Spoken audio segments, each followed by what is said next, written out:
मंडळी नमस्कार, मी विलास बडे आणि तुम्ही पाहताय न्यूज 18 मराठी। मुंबई महानगरपालिका निवडणूक आणि राज्यातल्या 29 महानगरपालिका निवडणुकांचं घनघोर युद्ध आता अंतिम टप्प्यात आलंय। कुणी म्हणतंय मुंबई महानगरपालिकेची ही निवडणूक मराठी माणसाची ही अतिशय अस्मितेची लढाई आहे, ती शेवटची लढाई आहे।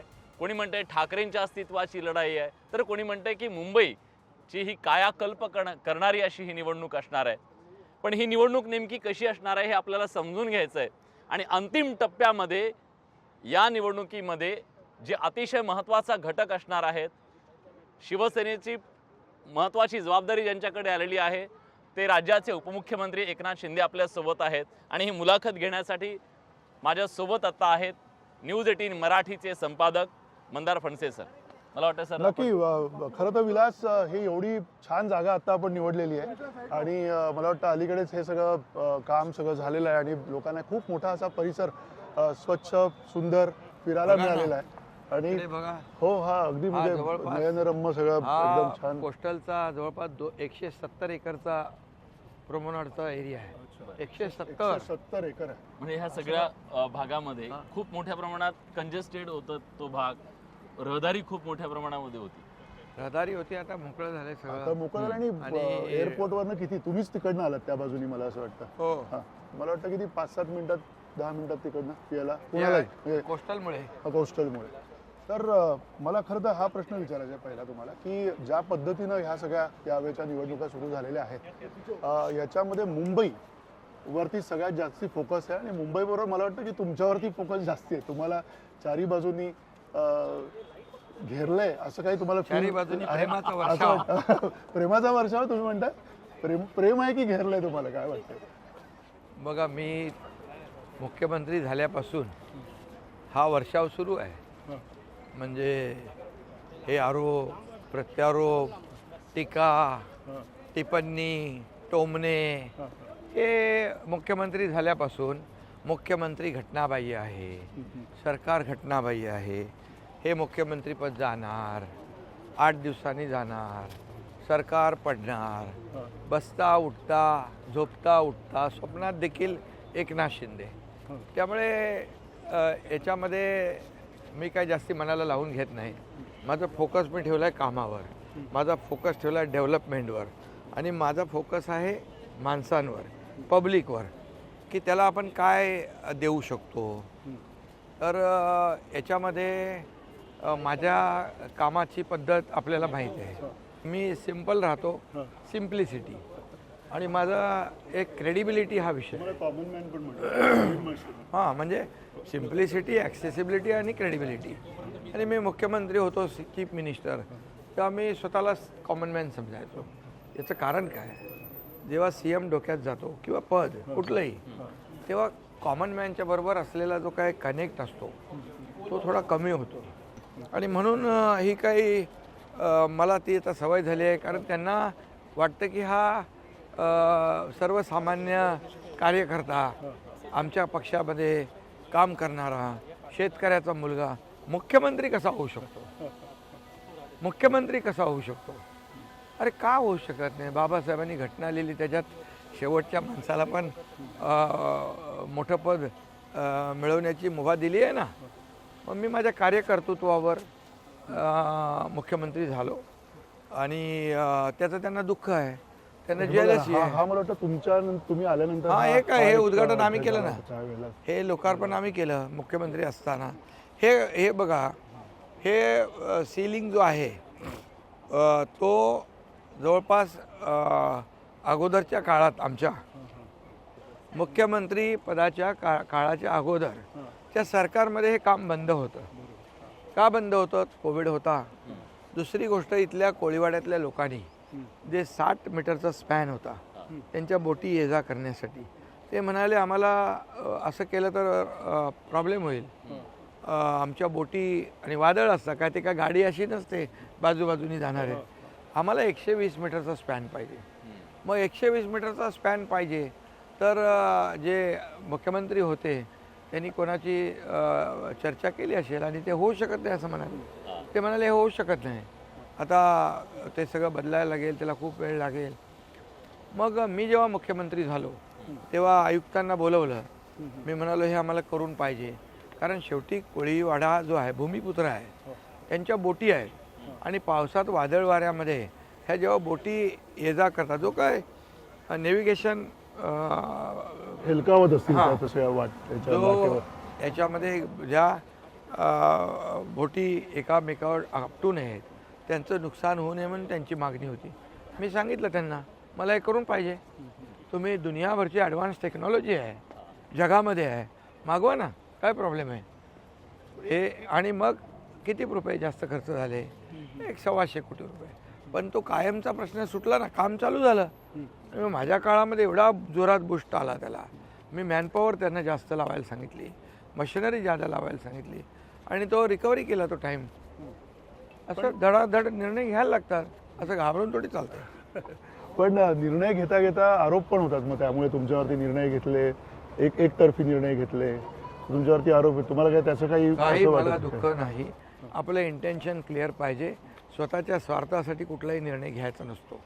जनतेच्या भल्यासाठी तुम्ही निर्णय घ्या आणि काही आरोप होऊ द्या. जनतेच्या भल्यासाठी तुम्ही जे निर्णय घेता तुमचा प्रामाणिकपणा असला पाहिजे त्याच्यामध्ये, हे मी पाहिलेलं आहे. त्यामुळे एवढे मोठे प्रकल्प झाले. आमची टीम देवेंद्रजी आम्ही दोघंच होतो सुरुवातीपासून. बघा ना तुम्ही, आम्ही किती निर्णय घेतले शेतकऱ्यांच्या सिंचन प्रकल्पाचे. 2.5 वर्षाच्या मागच्या काळातले 4-5 असतील, किती 120-130 निर्णय घेतले. किती निर्णय पण घेतले, लोकाभिमुख कल्याणकारी योजना केल्या. जो सगळा एकूण प्रश्न आता समोर आहे BMCचा आणि त्याच्या ह्या सगळ्या निवडणुकी, त्याच्यामध्ये 87 जागांवरती तुमच्या विरोधात 2 ठाकरे आहेत, एकत्र आलेले बंधू आहेत.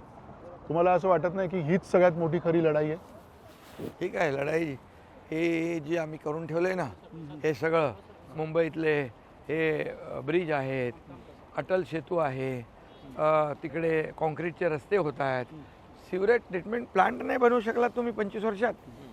सगळं पाणी प्रदूषित पाणी, काळं पाणी समुद्राच्या बाजूनी तुम्ही बघा, हे आम्ही करतो आहे. 1.5 वर्षात हे कंप्लीट होतील. निळं क्षार समुद्र होईल, प्रदूषण कमी होईल. का नाही केलं? कॉन्क्रीटचे रस्ते का नाही केले? का खड्ड्यातून लोकांचा प्रवास दिला? का लोकांचे ॲक्सिडेंट घडवले? का माणसं मेली? याला जबाबदार कोण? आणि रिपेअरवर किती पैसे खर्च केले डांबराच्या, हे कोण मोजणार? हा जनतेचा पैसा. आता कॉन्क्रीटचे रस्ते आम्ही केले 2 फेजमध्ये. चहलला बोलवलं, बोले आम्हाला कॉन्क्रीटचे रस्ते करायचे आहेत. बोले हां, आम्ही 50 किलोमीटर दरवर्षी करतो. का नियम आहे का? बोलो का कायदा आहे का काय? नहीं वो उतना बोलते आदेश होता है. बोले आदेश लोकांसाठी आपल्याला हे 50 किलोमीटर केले तर किती वर्ष लागतील? मला 2 फेजमध्ये 2 फेजमध्ये करावे लागतील, कारण अख्खी मुंबई एकटा करता येत नाही. ट्रॅफिक सुरू झालं काम 7,000 कोटीचं. आणि आता पहिला फेज मेमध्ये कंप्लीट होईल, दुसरा फेज पुढच्या वर्षामध्ये कंप्लीट होईल. 25-30 वर्ष या मुंबईला खड्डा पडणार नाही. हे सगळं बंद होणार ना रिपेरिंगमध्ये. खड्डा पडणार, तिकडे खड्डा पडेल आणि हा खड्डा बुजेल आणि लोकांच्या गाड्या चांगल्या चालतील आणि ॲक्सिडेंट होणार नाही. पण तुम्ही सभाही ऐकत असाल, काही गोष्टी तुमच्या कानावर पण येत असतील. काल ठाण्यामध्ये सभा घेतली. राज ठाकरे असं म्हणाले की ठाण्यातली 1000 एकर जमीन ही दिली गेली आणि एक प्रकारे राज्य सरकारवर आरोप करण्यात आलेला आहे. या आरोपाबद्दल कोणाला दिली ते मी आरोप काय बघितला पण नाही, भाषा नाही ऐकलं नाही. कोणाला नाव बिव घेतलं का? अदानींचं नाव नाही घेतलं. अदानींचं तर नाव घेतातच आहेत ना ते. त्यांनी म्हटलं गेल्या 10 वर्षात अदानींनी एवढी सगळी संपत्ती मिळवली, एवढे सगळे तुम्ही आंदोलन दिलं ते त्यांचं. मुख्यमंत्र्यांनी ते व्हिडिओ पण दाखवले ना.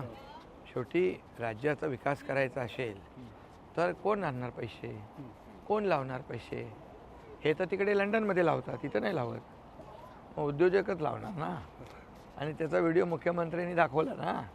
आणि मी त्याच्या आधी भाषणात पण सांगितलं होतं की ज्या अदानींचं जे सेकलिंग कंपनी होती अगोदर, त्याचं रद्द करून कोर्टामध्ये जाऊन रद्द करून अदानींना काम दिलं ना. मग काम दिल्यानंतर जेव्हा तुम्ही सरकारमध्ये होता तेव्हा ते चांगले होते, तुम्ही सरकारच्या बाहेर गेलात की ते वाईट झाले. असं कसं काय होऊ शकतं? त्यांचं म्हणणं आहे की एकच का अनेक का नाहीत उद्योगपती? एकाच उद्योगपतीवर एवढी मेहरबानी का? बघा, टेंडर निघतं, ओपन टेंडर निघतं, जो जास्तीचा सरकारचा फायदा करतो त्याला टेंडर मिळतं, एक तर लोएस्ट नाही तर हायेस्ट. आता या अदानी म्हणजे ही जी काही ते म्हणतात की अदानीला हे दिलं ते दिलं, ही DRP आहे, ही कंपनी आहे, त्याच्यात सरकार पण आहे, सरकार रेव्हेन्यू शेअरिंगमध्ये आहे. आणि सरकारची जी काही हे प्रकल्प आहे त्याच्यामध्ये सरकार म्हणून इक्विटी पार्टनर आहेत. आणि त्याच्यामध्ये हे लोक रोज म्हणतात की अदानीला दिलं, अनुदान दिलं, असं नाही.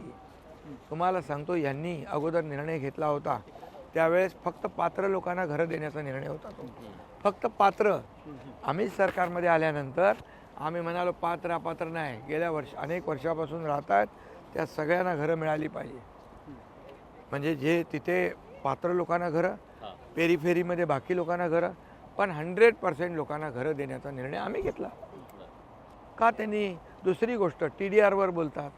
TDR पूर्णपणे ओपन होता, आम्ही TDRला कॅपिंग केलं. एवढाच TDR तुम्हाला कंपल्सरी नाही, त्यांच्याकडून सगळा TDR घेऊन त्यांची मोनोपोली करायची असं आम्ही नाही केलं. अनेक त्याच्यामध्ये आम्ही बदल घडवले आम्ही आल्यानंतर. पण त्याच्यामुळे काही मराठी माणसांना मुंबईत येण्यासाठी काही फायदा होताना दिसतोय किंवा काय? मराठी माणूस म्हणून जो आता मुद्दा आहे, निवडणूकच मराठीच्या मुद्द्यावरती. मराठी माणसं मुंबईच्या बाहेर का गेली? त्यांचे रखडलेले प्रकल्प म्हणून गेली ना. मग कोण डेव्हलपर होते? का तुम्ही त्यांना बोलवलं नाही? आता मी जसं केलं रमाबाई आंबेडकर नगरमध्ये 17,000 घरांचा प्रकल्प, सगळे मराठी आहेत ना तिथे. 20 वर्षापासून एक बिल्डिंग उभी केली आहे, बाकी काहीच केलं नाही. मग आम्ही त्याला काय केलं, SRA घेतला आणि MMRDA घेतला सोबत. आमची MMRDA घेतली आणि 17,000 घरांचं. बिल्डर नाही आहेत तिकडे, MMRDA बिल्डर तो एखादा डेव्हलपर अपॉइंट करेल आणि तो त्याच्याकडून बिल्डिंग बांधून घेईल की स्वतः त्याचं टेक्निकल हे लावेल. 160 कोटी रुपये भाडा आम्ही त्यांना दिला. जाऊन मी स्वतः चेक दिले, मुख्यमंत्री होतो मी त्यावेळेस. हे करू शकले नाहीत. असे 17 आम्ही 17 SRAचे प्रकल्प, 50 एकर, 100 एकर, 200 एकर असतील, 300 एकर असतील. हे जेव्हा क्लस्टर होतील तेव्हा एक नियोजनबद्ध विकास होईल. आता बघा, एक क्लस्टर घेतलं, तुम्ही त्यांना पाहिजे तसे अम्युनिटी देऊ शकत नाही, क्षेत्रफळ छोटं असतं. म्हणून आम्ही क्लस्टर करण्याचा निर्णय जो मी घेतला, मी 15 वर्ष क्लस्टरसाठी भांडलो, मी संघर्ष केला. पृथ्वीराज चव्हाण साहेब असतानापासून शेवटी तर मी म्हणालो, ते म्हणाले हे अनधिकृत इमारती आहेत, हे कसं काय होऊ शकतं? बोलो माणसं तर अधिकृत आहेत. बोलो तुम्ही करणार नसाल तर मला विधान भवनाच्या वरून उडी मारावी लागेल, कारण मी दर पावसाळ्यामध्ये माणसं मरताना बघू शकत नाही. कशाला पाहिजे माझी आमदारकी? मी आमदार होतो त्यावेळेस. मग क्लस्टरचा निर्णय घेतला. आता हे छोट्या क्षेत्रफळामध्ये तुम्ही जादा त्यांना अम्युनिटी देऊ शकत नाही. 50 एकर, 100 एकर, 200 एकरमध्ये तुम्ही मुलांना ग्राउंड देऊ शकता खेळायला, गार्डन देऊ शकता, पार्किंग देऊ शकता, हॉस्पिटल देऊ शकता, शाळा देऊ शकता, सगळं देऊ शकता. मग हे आम्ही सुरू केलं आहे. 17 आमचे URP तयार आहेत, म्हणजे क्लस्टर. मग हे कोण येणार? हे गेलेत तिकडे ना बाहेर, नाला, सोपारा, वसई, विरार, बदलापूर, अंबरनाथ. त्यांना आम्ही इकडे आणणार ना परत. म्हणजे पंतप्रधान आवास योजना जशी आहे, प्रधानमंत्री महोदयांचं हाऊसिंग फॉर ऑल जी घोषणा आहे त्याला पूरक या ठिकाणी जे SRAचे प्रकल्प आहेत, जे बिल्डर लोकांनी सोडून दिले, ट्रेडिंग केलं आहे, मग त्यांचं नाक दाबलं पाहिजे ना. आम्ही सगळ्या नवीन हाऊसिंग पॉलिसीमध्ये त्याची कॅपॅसिटी बघतोय. त्यांनी 2 वर्षाचं का 3 वर्षाचं भाडं जमा करायचं पूर्ण, तेव्हा त्या कामाला हात लावायचा, अन्यथा नो. मग काय, मग याच्यामुळे मराठी माणसाला फायदा होणार. जेव्हा तुमचा डिमांड जादा आहे, सप्लाय कमी आहे, तेव्हा किमती वाढतात. याच्यामुळे मोठ्या प्रमाणावर घरांची निर्मिती होईल ना, त्यामुळे परवडणारी घरं मिळतील. नोकरदार महिलांना आम्ही त्याच्यामध्ये ठेवलं आहे, गिरणी कामगारांना ठेवलं आहे, डबेवाल्यांना ठेवलं आहे त्याच्यामध्ये. मग का केलं नाही एवढे वर्ष? तुम्ही मराठी माणसाच्या बद्दल बोललात तुम्ही, शिवसेना मराठी माणसाची. अण्णामलाई नावाचे भाजपचे नेते आले आणि त्यांनी जी भूमिका मांडली मुंबईबद्दलची, शिवसेनेची त्याच्याबद्दलची भूमिका काय? अण्णामलाईला काय माहीत मुंबई? हा हां, आणि असं बोलणं, वक्तव्य करणं, त्याचा निषेध मी केला आहे. म्हणजे तुम्हाला वाटतं हे चुकीचं होतं? चुकीचं, 100% चुकीचं आहे. मुंबई ही महाराष्ट्राची आहे आणि मुंबई मुंबई आहे. पण या मुंबईमध्ये आत्तापर्यंत शिवसेनेचं एक अस्तित्व आहे, अस्तित्व होतं आणि येणाऱ्या काळामधल्या शिवसेनेचं जे काय अस्तित्व मुंबईमध्ये असणार आहे, तुम्हाला असं वाटतं की भाजप आज मोठा भाऊ झाला आहे त्यामुळे शिवसेनेचा महापौर दरवेळी बघायला मिळायचा मुंबईचा, तो यावेळेला बघायला मिळेल किंवा काय होईल? शिवसेना म्हणून जे एक अस्तित्व मुंबईचं बघा, Bharatiya Janata party national party आहे, कितीतरी वर्षापासून ते काम करत आहे. देशामध्ये आज प्रधानमंत्री नरेंद्र मोदीजी नेतृत्व करत आहेत NDAचं. आम्ही NDAचे पार्टनर आहोत आणि आम्ही कधी NDAचे पार्टनर म्हणून म्हणजे असं आम्हाला हे द्या बार्गेनिंग कधी आम्ही केलं नाही. आमची अलायन्स जी झालेली आहे ती विचारधारेवर झालेली आहे. बाळासाहेबांनी अटलजी आणि अडवाणींच्या काळातली युती आहे. हे सत्ता खुर्ची हे द्या ते द्या, आमची विचारधारा बाळासाहेबांची घेऊन पुढे जातो आहे. आमचं एकच आहे, या मुंबईमध्ये जे काही इतके वर्ष या मुंबईला फक्त सोन्याची अंडी देणारी कोंबडी म्हणून जे समजत होते तो विचार आम्हाला बदलायचा आहे. आम्हाला मुंबईला विकसित करायचं आहे आणि केंद्रातलं देखील सरकार आमचं आहे, राज्यात आमचं सरकार आहे आणि मुंबई महापालिकेत सरकार आल्यानंतर एक जे मुंबई महापालिकेला ज्या पद्धतीने प्रधानमंत्री स्वतः म्हणाले की फिनटेक कॅपिटल झालं पाहिजे, ग्लोबल फायनान्शियल हब झाला पाहिजे. मुंबई आहे, जगभरातून लोक येतात तिथे. मग मुंबईत जगभरातल्या लोकांना कशी दिसली पाहिजे, कशी वाटली पाहिजे, हे आम्हाला घडवायचं आहे. पण हा जो मुंबईवरचा जो सगळा फोकस आहे त्याबरोबरीनं महाराष्ट्रात तुम्ही आज पुण्यामध्ये नाशिकमध्ये सगळीकडे निवडणुका लढवत आहे आणि या सगळ्या निवडणुकांमध्ये शहरांची अवस्था बिकट आहे. शहरांना प्रचंड काही वेगवेगळी आव्हानं आहेत येणाऱ्या काळामध्ये. प्रत्येक शहर कुठेतरी एक वेगळी अर्थव्यवस्थेसाठी आसुसलेलं आहे. त्यासाठी तुम्ही काय या सगळ्या निवडणुकांमध्ये विचार केला? आम्ही त्याच्यावर देखील जी छोटी शहर आहे या छोट्या शहरांचा विकास पण समतोल झाला पाहिजे. मुंबई महापालिका मोठी आहे, अर्थव्यवस्था तिची मोठी आहे, आर्थिक परिस्थिती चांगली आहे. अशा सगळ्याच महापालिकांची परिस्थिती नाही. मग त्यांचा पण विकास नको का? त्या भागातल्या लोकांना सोयीसुविधा नको का? त्या भागातल्या लोकांना उद्यानं नको का? हॉस्पिटल नको का? चांगल्या शाळा नको का? चांगले रस्ते नको का? पिण्याचं पाणी नको का? पाहिजे. म्हणून आम्ही त्याच्यावर पण काम करतो आहे. आम्ही त्याला देखील एक पॉलिसी निर्णय घेतला आहे की त्यांना देखील राज्य सरकारच्या माध्यमातून सेंट्रलाइज फंडातून त्यांना मदत करणं, किंबहुना त्यांना लोन काढण्याची मुभा देणं, जसं आपण सरकार काढतं बरोबर. मग आम्ही सरकार म्हणून त्याची गॅरंटी घेणार आणि त्यांनी कामं करायची आणि त्या कर्ज फेडायचं. वेळ मिळतो, लॉंग पिरियड मिळतो आणि केंद्र सरकार देखील अशा योजनांना मदत करतं. त्याच्यामध्ये खूप अगदी कमी व्याजाच्या दराने वर्ल्ड बँक आहे, एशियन डेव्हलपमेंट बँक आहे, आम्हाला देते ना, जायका आहे. अशा पद्धतीने जे आहे ते अनेक संस्था आहेत की त्यांच्या मदतीने छोट्या छोट्या शहरांचा पण समतोल विकास झाला पाहिजे. पण एक गोष्ट गेल्या काही दिवसात राजकारणात सगळ्यांना महाराष्ट्राला दिसते ती ही आहे की तुमचा स्ट्राईक रेट आम्ही लोकसभेला बघितला, तुमचा विधानसभेला स्ट्राईक रेट बघितला, आम्ही तुमचा स्ट्राईक रेट नगरपंचायतीमध्ये सुद्धा पाहिला. ह्या तुमच्या स्ट्राईक रेटनं तुमच्या मित्रांच्या मनात काही अस्वस्थता निर्माण झाली आहे का? आता त्यांच्या मनामध्ये मी गेलेलो नाही. खरं म्हणजे असं वाटण्याचं काहीच कारण नाही. शेवटी मी मगाशी सांगितलं, आमचा जे गठबंधन आहे, आमची जी युती आहे ही विचारधारेवर झालेली आहे आणि मला तुमची आणि भाजपची मला कधी वाटत नाही असं की बघा शिवसेना मोठी होईल तेव्हा त्यांचा NDAतला पार्टनर मोठा होतो ना एक. शेवटी आम्हाला कोणाला मदत करणार? ते कोणाला मदत करणार? ते आम्हाला मदत करणार, आम्ही त्यांना मदत करणार. केंद्रात देखील आम्ही आहोत, राज्यात देखील आम्ही आहोत.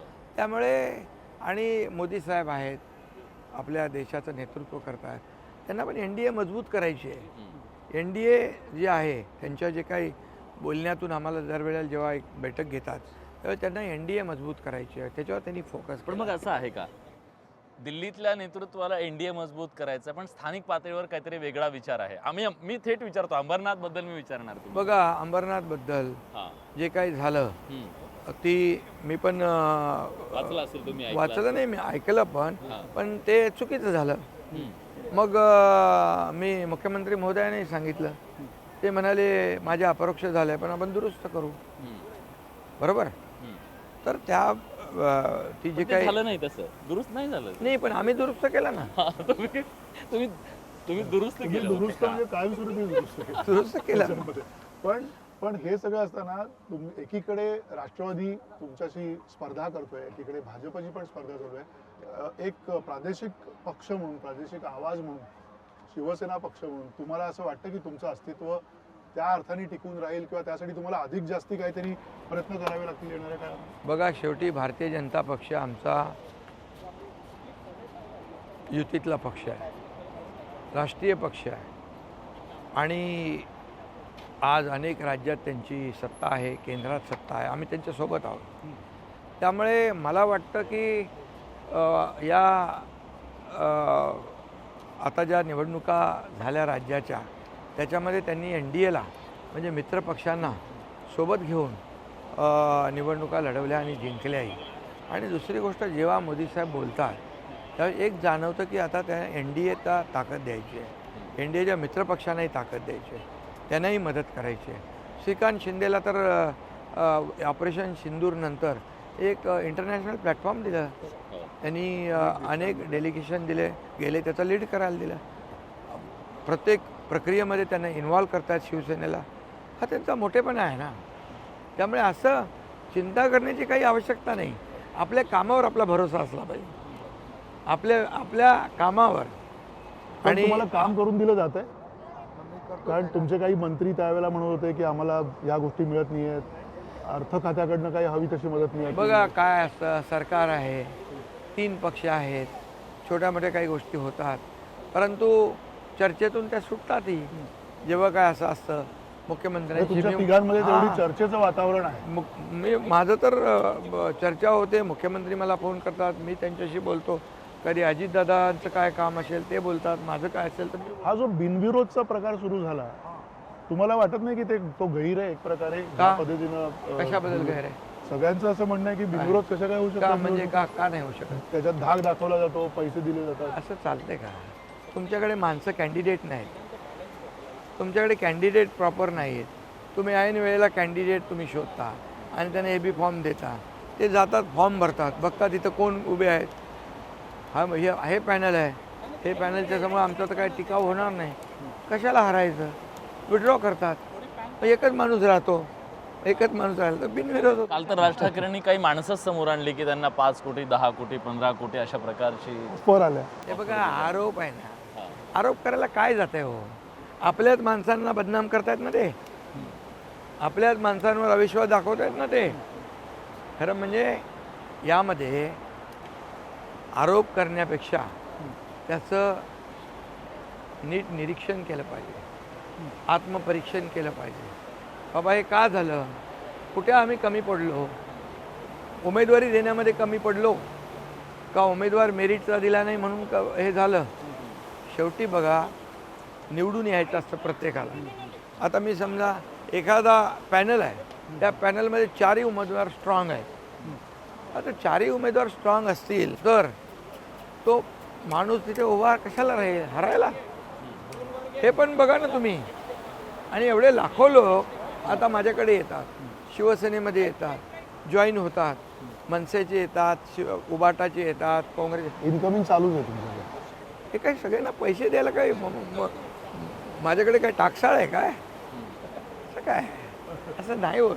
बरं, सुरुवातीला तुम्हाला म्हणजे असं वाटलं होतं का की हे 2 ठाकरे बंधू एकत्र येऊ शकतील? कधीतरी असं वाटलं होतं? तुम्ही अनेक वेळा मैत्री आहे तुमची राज ठाकरे यांच्यासोबत, पण कधी वाटलं होतं? आणि तुम्हाला काय वाटतं असा कुठला पॉईंट असू शकतो ह्या दोघांना एकत्र आणणारा? मग आता ते दोघं भाऊ एकत्र आले, आनंद आहे. पण मी एक सांगतो, वेगळे का झाले? 20 वर्षापूर्वी कुणामुळे वेगळे झाले? काय त्यांचा इगो होता, अहंकार होता, कुठल्या बाजूला होता, कुठल्या बाजूला कमी असेल, कुठल्या बाजूला जास्त. मग बाळासाहेब जेव्हा बोलत होते एकत्र या, तेव्हा का नाही आले? तेव्हा त्यांचा कुठे इगो दुखावला, कुठे अहंकार आला पुढं, कुठे स्वार्थ आला? मग हे सगळं जे आहे हे जेव्हा बघा, मराठी माणसासाठी एकत्र आलो आम्ही. मराठी माणसासाठी काय केलं तुम्ही? एकत्र आलो म्हणताय. काय केलं? आम्ही मराठी नाही, देवेंद्र फडणवीस मराठी नाहीत, अजित पवार मराठी नाहीत. तुम्ही मराठी माणसासाठी काय केलं? गिरणी कामगारांसाठी काय? एकतरी घर दिलं? आम्ही 12,000 घरं दिली. 1,10,000 घरं आता आम्ही देणार आहोत. आमच्या हाऊसिंग पॉलिसीमध्ये निर्णय घेतला. काय केलं तुम्ही? डेव्हलपर तुमचे गेले रखडले. त्या डेव्हलपरने ट्रेडिंग का बोलवलं नाही? त्या डेव्हलपरला चल लवकर काम चालू कर, नाही तर गेट आउट. आम्ही घेतली ना पॉलिसी. जे रखडलेले प्रकल्प टेक ओव्हर केले आम्ही. गव्हर्नमेंट, MMRDA, SRM हाडत आहेत, MMRDA, CIDCO, MIDC, BMC, MSRDC सगळे ही गव्हर्नमेंट प्राधिकरण आहे. स्वतःच्या ताकदीवर लोन रेज करू शकतात, फंड रेज करू शकतात. एक का नाही केलं? एका तरी डेव्हलपरला बोलवून तो बिल्डर जो आहे रमाबाई आंबेडकर नगरचा कोण आहे तो? त्याला का नाही सांगितलं तुम्ही? एक बिल्डिंग उभा राहून 20 वर्ष बसलाय शांत. का त्यांचं या इतक्या 17,000 लोकांना अंत पाहिला? एक काय केलं तुम्हाला मराठी थोडंसं जाता जाता तुम्हाला आणखीन एक प्रश्न हाच त्यांचा विचारायचा. पालुपद एक मराठी माणसाठी एकत्र आलो. मुंबई महाराष्ट्रापासून तोडणार, मुंबई महाराष्ट्रापासून तोडणार. दर निवडणुकीमध्ये मुंबई महाराष्ट्रापासून तोडणार. अरे काय खाऊ आहे का? मी काल भाषणात म्हणालो, हे काय रेल्वेचा डबा आहे का? इकडचं काढायचं आणि इकडे जोडायचा. अरे मुंबई 106 लोकांनी हुतात्म्यांनी मुंबई मिळवली आहे आणि लोक आता सुज्ञ आहेत. या मुद्द्याला ते भीक नाही घालणार आणि कुठल्याही परिस्थितीमध्ये भावनेच्या आहारी, भावना जागृत करून, भावनेच्या आहारी इमोशनल ब्लॅकमेल करून निवडणुका जिंकता येणार नाही. तुम्हाला हे सगळं करावं लागेल. इन्फ्रास्ट्रक्चर, वाहतूक कोंडी मुक्त. आम्ही काय काय करतोय? आम्ही हा वर्सो जो गेलाय ना, तो वर्सो आता आम्ही पुढं याला नेतोय, दहिसरला, आपलं सॉरी भाईंदरला. बांद्रा वर्सोवा भाईंदर, भाईंदर टू विरार. वाहतूक कोंडी वेस्टर्नची कमी होणार. ईस्टर्नला आम्ही फ्रीवे उतरतोय, तिथून डायरेक्ट खेडानगरमधून लिफ्ट करतोय, एलिव्हेटेड रोड डायरेक्ट ठाणा आनंदनगर, साकेत, गायमुख, कोलशेत गायमुख, डायरेक्ट फाउंटन. म्हणजे ट्रॅफिक बाहेरच्या बाहेर, अंदर नाही. मग का नाही करत तुम्ही? का नाही केलं? असं म्हटलं जातं की आता विरोधकांची परिस्थिती फारशी काही तुल्यबळ नाहीये सत्ताधाऱ्यांच्या तुलनेत. पण भविष्यात कदाचित सत्ताधारी आता ज्या प्रकारची लढाई एकमेकांच्या सोबत लढतायत, ती लढाई भविष्यात अधिक घनघोर होऊ शकते. खरंच असं काही चित्र दिसतं तुम्हाला? म्हणजे पुण्यामध्ये बघा, अजित पवार आणि भाजपच्या नेत्यांमध्ये ज्या प्रकारची आरोप प्रत्यारोप सुरू आहे, जी भाषा वापरली जाते, त्यानंतर ते चित्र दिसतंय काय की सरकारमध्येच आता इथून पुढे का निवडणुकीमध्ये आम्ही शिवसेना आणि भाजप 12, 13, 14 ठिकाणी एकत्र लढतोय. 12, 13, 14 ठिकाणी एकत्र तुमचे लढतोय. फॅन आहेत काही भेटतात अच्छा, तुम्हाला? नमस्कार. काय छान वाटते का तुम्हाला फिरायला? छान आहे ना.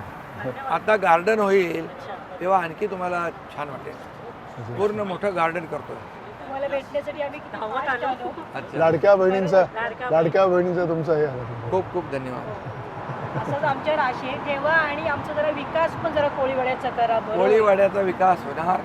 कोळीवाड्याचा आता आपण कसं तुमची कल्चर आहे बघा, हायराईज बिल्डिंग बांधायचे नसतात, हे बडा इकडे तर त्याच्यामध्ये कोळीवाड्याचा विकास, भूमिपुत्रांचा विकास आम्ही प्राधान्याने करणार. तो एक जाता जाता तुम्हाला हाच प्रश्न विचारायचा आहे की या सगळ्या ह्याच्यामध्ये निवडणुका झाल्यानंतर जे आत्ता सगळं वातावरण निवडणुकीचं एक असं राज्यामध्ये आहे, धुरळा उडालेला आहे, तो थोडासा स्थिरावेल आणि तुम्हाला वाटतं हे सगळं राजकीय वातावरण पण जरा तुम्ही जे स्थिरता आलात येईल? इथे ना, हा. हे सगळं पाणी आहे ना, हां हे सगळं पाणी तुम्हाला काळं दिसेल.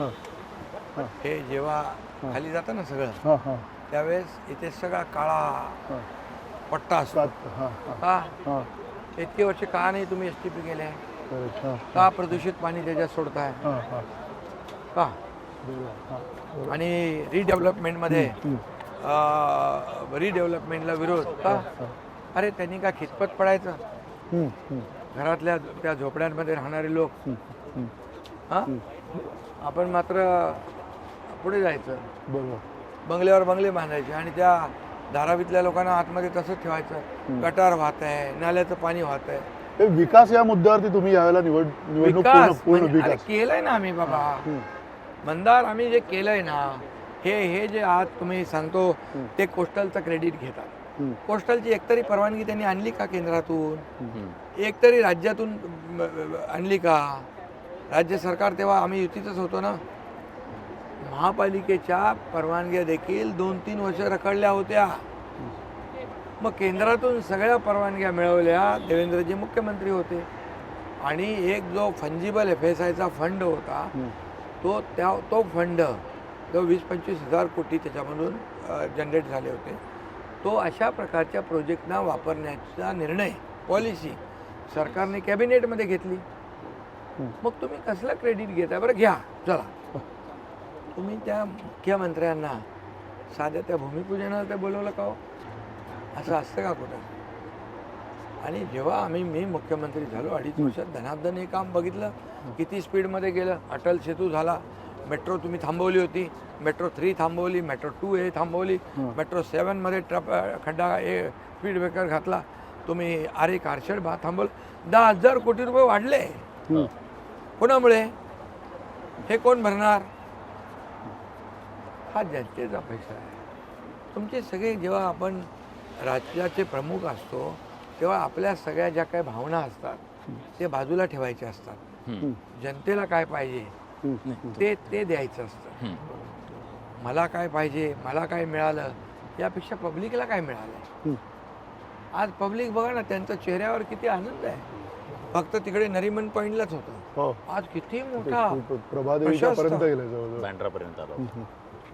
पण एक आहे, काय आता आपण जवळपास 1 किलोमीटर पर्यंत चालत आला, अर्धा तास तरी चालत आलो. चाललोय. हां गणेश नाईक असं म्हणाले होते की तुम्ही शर्यत चॅलेंज दिलं होतं, तुम्ही चालून दाखवलं. पळालो तर किती जोरात पळू शकतो. म्हणजे हे कृतीतून उत्तर होतं तुमचं. ठीक आहे. नमस्कार. वाटलं तुम्हाला भेटून आम्हाला छान. बरं वाटलं. हे चांगलं झालंय ना. हो मस्त एकदम छान. आता गार्डन पण चांगलं होणार. हो नाही सगळं आता छान आपण आहे मोठं एकदम. 300 एकरचं मोठं गार्डन करतोय. हो. रेसकोर्स आणि ह्याला जोडतोय आपण. म्हणजे जागतिक दर्जाचं मोठं सेंट्रल पार्क तुम्हाला ह्या सगळ्यांना खेळायला दिवसभर. तेच येतात मजा करायला. हां थँक्यू. चलो बाय बाय. तर बाय.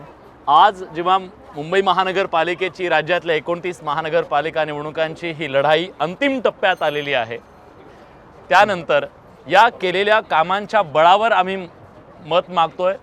कुणी भावनिक मुद्द्यावर मागत असेल किंवा कुणी काय, पण आम्ही मात्र या केलेल्या कामांच्या मुद्द्यावर मागतोय. राजकारण आहे, राजकारण होत राहील. असं म्हटलं जातं की 15 तारखेनंतर राजकारणाला नवी कलाटणीसुद्धा मिळेल. काय मिळते ते बघूया. पण मुंबईचे कारभारी मुंबईकर ठरवणार आहेत. 29 शहरांचे कारभारी पुढच्या 16 तारखेला ठरणार आहेत आणि इथल्या सगळ्या राजकीय पक्षांची मांडणीसुद्धा नव्यानं ठरू शकते अशी ही निवडणूक असणार आहे. खूप खूप धन्यवाद. न्यूज 18 मराठीशी बोललात त्याबद्दल. धन्यवाद. थँक्यू.